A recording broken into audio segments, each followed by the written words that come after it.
Thank you. My name is Trey Schaefer. I am the HSSE-SR Technical Director for the Society of Petroleum Engineers, and I'm pleased to introduce Mr. Doug Bannerman. Doug is the head of social responsibility for Statoil North America. He's held this position since its inception in 2012.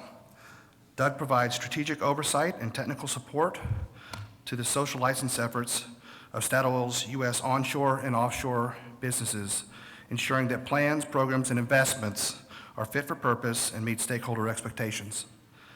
Doug is a board member of the South Texas Energy Economic Roundtable, and he has served as a co-chair of the API committee that developed the Good Neighbor Guidelines. Prior to joining Statoil, Doug worked for leading sustainability consultancies, including BSR and Two Tomorrows, and he has more than 20 years of experience in U.S. and international areas of including economic development, human rights, social investment, community engagement, and other aspects of corporate social responsibility. Doug graduated from the University of Western Ontario, and he currently resides in Houston, Texas. Please join me in welcoming Doug. Good afternoon, thanks. I hope you're enjoying your lunch discussion so far. As Trey said, I'm responsible for corporate responsibility, social performance, CSR, corporate citizenship, whatever you want to call it, for both U.S. onshore and offshore, but I'm going to talk primarily about our experience in onshore today. So as folks will probably know, onshore shale development in the U.S. has been this pretty phenomenal thing. It's been quite an economic miracle. It's made the U.S. the #1 producer of oil and gas in the world, and it should be something that we should all celebrate and think is terrific. And that's true, but on the other hand, it hasn't been particularly easy. So resource development is under intense scrutiny, not just here in the U.S., but globally. And I would say add to that being a state-owned enterprise as Statoil is. We are majority owned by the Norwegian government. So it becomes pretty complex when you look at what all the expectations are and all of the demands on us. I think one of the things folks have probably seen most recently that kind of resonates and suggests that all is not well out in the communities, and I think Kevin touched on this a little bit, is there's a bit of a disconnect between corporate effort and community expectations, and sadly that's now playing out in what I call kind of the opposition to development. So we're seeing everything from pushes for setbacks, ordinances, community bills of rights, basically a lot of efforts in almost every state, totaling between 200 and 500 different unique activities across the country that you would call pushback on the industry. So it's pretty hard. So what that means basically is that trust, as we know, is key to the influence and key to our success, but it's elusive and it's hard to earn, so we can't really take it for granted. So I like to throw up a particular slide that works with most engineers. I find everybody works or understands the plan, do, check, act model. And so this is something that we try to apply to social performance at Statoil. This is not particularly unique to industry. Others are doing this. But I think the lesson I'm trying to say here is there is a key, and that is, like, do not ignore the non-technical risk. We know that we're good at commercial, we know that we're good at technical, but the non-technical, above-ground risk, whatever you want to call it, is an area where I think we still have learning, and sort of study after study sort of continues to show that this is an area where we need to learn. So for most project managers, what do they try to do? They try to take an enormous complex project that's probably going to take 2, 5, 10 years to unfold, break it down into a series of tasks that are more manageable, more understandable, and then just execute on them.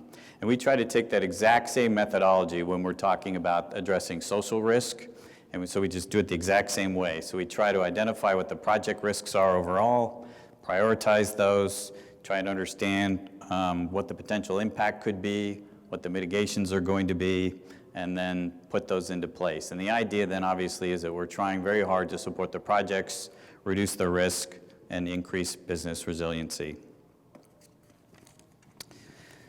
So it's not particularly easy. I think we sometimes make it sound easy, but it really comes down to being a combination of art and some science. Go back to something else that Kevin said before in his presentation, which is we are a very fact-obsessed industry. We love facts, and we often go into arguments that in fact are, or discussions that are very emotive-based, armed with a whole bunch of facts, and think that that will win people over. And so that's not necessarily going to help you. With stakeholder engagement, you see on our slide, I mean, there's really three things that we think are critical, and proactive community engagement is the first. You really do need to start as early as possible. Everybody in the industry knows that, but it becomes quite challenging. What we've seen in the onshore and with unconventionals, and certainly what's been our experience, Statoil went from being a non-operator to an operator in about 2 years flat by buying 3 existing assets and a number of companies. So there wasn't this sort of typical time of like, oh, we have this like wonderful greenfield project. It will be developed over a period of years. We'll get to do a risk assessment before we even operate. Well, that went out the window because we were already operating on day one. So we're sort of scrambling to get in place. And so really it is a matter at that point of hitting the ground as quickly as possible. What I guess the advice would be here is, don't just do a checkbox exercise. We've seen how that turns into a disaster for most companies, and if you want to erase trust, that's the fastest thing to do. Really what you're trying to do is share as much information as you possibly can, educate your stakeholders, try and go at their speed in terms of what they understand about the industry and how they see these issues. And then really use that as a sounding board. When people are telling you something that's of a concern to them and to their community, there's a real opportunity there for you to take that back and put it into your business decision making. So if it's going to impact cost or if it's going to impact schedule, listen to these people and take it on board. I think a second piece of this is, with Statoil, we use the language of creating shared value.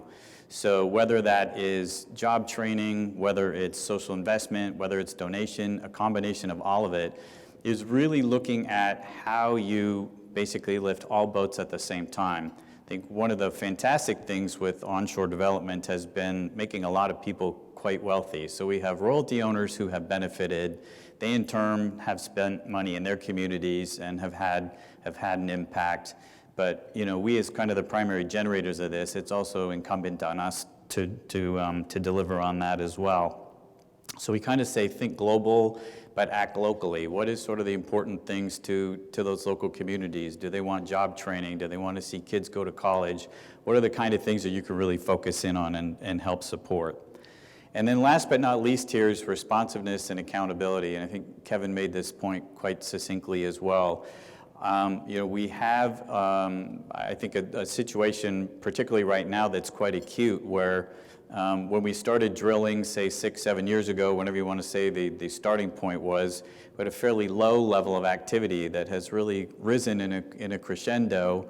And while good for us, it's economies of scale. We want to develop as much as a resource as possible. I think at this point now, even the most understanding and patient communities have sort of had it up to here with some of us, whether it's truck traffic, it's noise, it's dust. There are a lot of things that affect those communities. And you have to really give them channels of being able to take their complaints, whether it's to us, to others in the industry, or to the appropriate regulator, and help them find a resolution. So one of the things you'll start to see companies doing, the long technical term is developing community grievance mechanisms, but it's as simple as arming your folks on the ground, community relations people, landmen, receptionists at your field offices, but basically getting everybody on the same page so that when these kind of complaints come in, they are treated as very important, and we get back to those people quickly and we resolve their complaints, even if they seem like they're really small, because we want to get those resolved before they go to the media or before they hire a lawyer. I think that the tough part here then is like, how do you resource all of this? So we know what's basically coming right now. We're in a resource-constrained environment. It's probably going to be worse for the next 2 years. And I wish I had a sort of a silver bullet for this, but this is probably the best insurance you can buy for your company. And so it's an area where you really do need to have appropriate levels of staffing, and you have to have the investment available. So whether you're putting money into local content, or as I said, job training, or supporting donations, you have to continue to do that at a level that the business can sustain, but at a level that the community is going to expect. Because I think at this point, if we blink over the next couple of years while the price is down, we're going to just lose an enormous amount of ground, and we're going to erode all of that trust that we have gained. So there's my advice: proactive community engagement, help create a shared value, and find ways to be a good corporate citizen, and then be responsive and accountable. I guess the only thing I'll add too is, I appreciate this opportunity to speak, and this is something I live and breathe and do every day, but I really rely on the expertise of a lot of my colleagues, and there are a lot of people in this industry who are working very hard on this. We support each other, and there's a lot of terrific resources available, whether it's, as Trey mentioned, some of the advocacy groups that work for us, such as STEER. There are API documents and guidance available. There's just a lot of stuff out there to help you. So, if this happens to be something that someone hands you this portfolio and says, congratulations, you're now doing community engagement, and you're completely overwhelmed, just want you to know there's a big family out there that's there and willing to help you, and a lot of fantastic resources that I think would really make you successful. So I appreciate your time and attention.